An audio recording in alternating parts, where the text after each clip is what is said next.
नमस्कार मित्रांनो, आपली सुरक्षा रक्षक मंडळमध्ये तुमचं स्वागत आहे।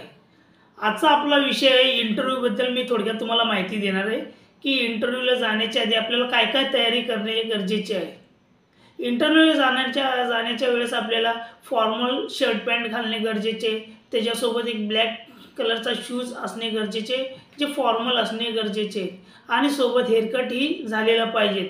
हाताची नखे वगैरे कापलेले पूर्ण तयारी केलेली आपल्याला पाहिजे।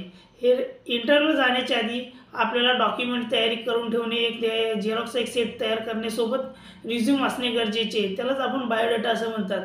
आणि त्याच्यामध्ये आपल्याला इतर बेसिक जी माहिती असतात, सेल्फ इंट्रोडक्शन, स्वतःबद्दल माहिती, फायरची बद्दल माहिती, आपण जिथे जॉब केला किंवा एक्सपिरियन्स वगैरे असेल त्याच्याबद्दल माहिती, तिकडचं काय आपल्याकडे लेटर वगैरे असेल एक्सपिरियन्स त्याचेही सेट घेऊन जाणे गरजेचे आहे।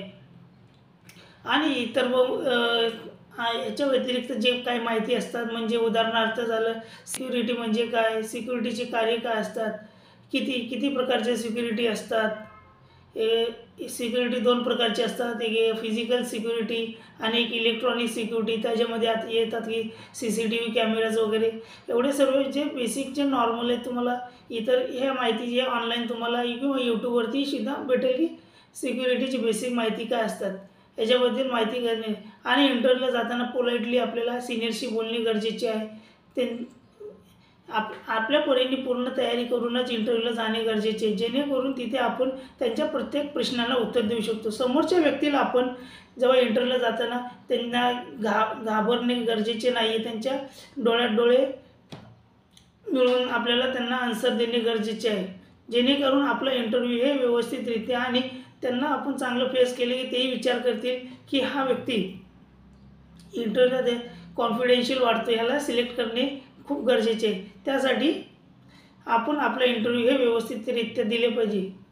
इंटरव्ह्यूला जाण्याच्या अगोदर शेविंग केलेले गरजेचे आहे, सोबत आपल्याला पेन डायरी असणे गरजेचे आहे, जेणेकरून तिथे आपल्याला काय गरज पडली तर इतर कोणालाही मागू नये। इंटरव्ह्यूला गेल्यावरती आपण आपल्या तिकडे जर आपल्या व्यतिरिक्त आणखी काही इंटरव्ह्यूला कॅन्डिडेट आले असतील, आपलं कार्य काय असतं, आपण जाऊ इथं त्यांच्याशी गप्पा मारत बसू नये, कारण की जे इंटरव्ह्यूवर असतात ते आपल्याला पाहत असतात की कॅमेऱ्यामध्ये हा व्यक्तीचं कसं ॲज बिहेवियर आहे, काय प्रकारे करतो। आपण जावं इंटरव्ह्यूला जाण्यासाठी आपलं काउंटरवरती नंबर घ्यावं, टोकन नंबर, ज्या प्रकारे आपला नंबर येतो तोपर्यंत शांत बसून राहावे, इकडे तिकडे मोबाईलमध्ये वेळ घालवू नये। आपण आपल्या इंटरव्ह्यूबद्दल विचार करत बसणे गरजेचे, जेणेकरून आपल्याला काय प्रश्न विचारले आणि इतरांशी गप्पा न मारणे हेच गरजेचे आहे। जय हिंद, जय महाराष्ट्र।